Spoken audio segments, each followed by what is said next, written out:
தற்போதைய அண்மை செய்தியாக அதிமுகவில் உட்கட்சி மோதல் உச்சகட்டத்தை அடைந்திருக்கிறது. சட்டப்பேரவையில் தாவேகாவிற்கு ஆதரவாக வாக்களித்த அதிமுக எம்எல்ஏக்களின் பதவியை பறிக்க வேண்டும் என பழனிசாமி தரப்பில் வலியுறுத்தப்பட்டிருக்கிறது. அந்த அண்மை செய்தியை தற்போது பார்த்துக் கொண்டு வருகிறோம். சட்டப்பேரவையில் தாவேகாவிற்கு ஆதரவாக வாக்களித்த அதிமுக எம்எல்ஏக்களின் பதவியை பறிக்க வேண்டும் என பழனிசாமி தரப்பு வலியுறுத்தியிருக்கிறது. அதிமுக எம்எல்ஏக்கள் 25 பேரை தகுதி நீக்கம் செய்ய வேண்டும் என ஆளுநரை சந்தித்து இபிஎஸ் தரப்பு வலியுறுத்தியிருக்கிறது. கட்சி கட்டுப்பாட்டை மீறி தாவேகாவுக்கு ஆதரவாக சி.வி. சண்முகம், எஸ்.பி. வேலுமணி உள்ளிட்ட 25 அதிமுக எம்எல்ஏக்கள் நேற்று வாக்களித்தனர். கட்சியின் நிலைப்பாட்டுக்கு எதிராக சட்டப்பேரவையில் வாக்களித்த 25 அதிமுக எம்எல்ஏக்களை தகுதி நீக்கம் செய்ய இபிஎஸ் தரப்பு வலியுறுத்தியிருக்கிறது. அந்த நன்மை செய்தியை தற்போது பார்த்துக் கொண்டு வருகிறோம். அதிமுகவின் உட்கட்சி பூசல் உச்சகட்டத்தை அடைந்திருக்கிறது. சட்டப்பேரவையில் தாவேகாவிற்கு ஆதரவாக வாக்களித்த அதிமுக எம்எல்ஏக்களின் பதவியை பறிக்க வேண்டும் என பழனிசாமி தரப்பு வலியுறுத்தியிருக்கிறது. அதிமுக எம்எல்ஏக்கள் 25 பேரை தகுதி நீக்கம் செய்ய வேண்டும் என ஆளுநரை சந்தித்து இபிஎஸ் தரப்பு வலியுறுத்தியிருக்கிறது. கட்சி கட்டுப்பாட்டை மீறி தாவேகாவுக்கு ஆதரவாக சி.வி. சண்முகம், எஸ்.பி. வேலுமணி உள்ளிட்ட 25 அதிமுக எம்எல்ஏக்கள் நேற்று வாக்களித்தனர்.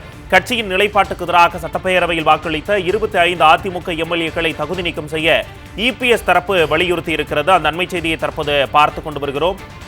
இது பற்றிய விரிவான தகவல்களை தருவதற்காக செய்தியாளர் அகிலன் நம்முடைய இணைந்திருக்கிறார். வணக்கம் அகிலன், கூடுதல் விவரங்களை பதிவு பண்ணுங்க.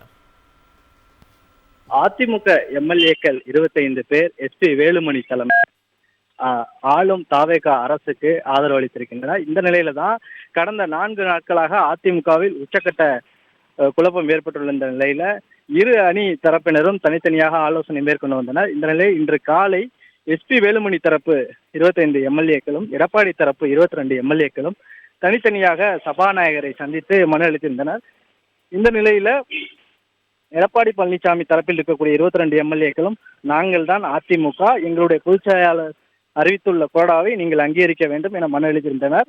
அதே நிலையில அதிமுகவில் 25 எம்எல்ஏக்கள் எங்கள் பக்கம்தான் இருக்கின்றனர். பெரும்பான்மைக்கு அதிகமான எம்எல்ஏக்கள் எங்களிடம் அதிகபட்சமான எம்எல்ஏக்கள் எங்களிடம் இருக்கும் பொழுது நீங்கள் எங்களுடைய தரப்பு கொறடாவை தான் அங்கீகரிக்க வேண்டும் என மனு அளித்திருந்தனர்.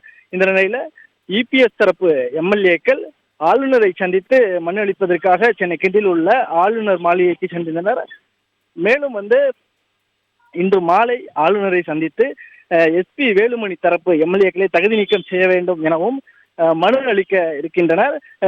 தமிழக ஆளுநர் கேரளாவில் இருப்பதால் அவருடைய தனி செயலாளரிடம் தங்களுடைய கோரிக்கை அடங்கிய மனுவை அளித்திருக்கின்றனர். இந்த நிலையில தான் எஸ்.பி. வேலுமணி தரப்பு 25 எம்எல்ஏக்களும் மீண்டும் சென்னை தலைமைச் செயலகத்தில் சபாநாயகரை சந்தித்து எங்கள் தரப்பு கொறடாவை அங்கீகரிக்க வேண்டும் என 2வது முறையாக தற்பொழுது கோரிக்கை மனு அளித்துள்ளனர். நன்றி அகிலன்.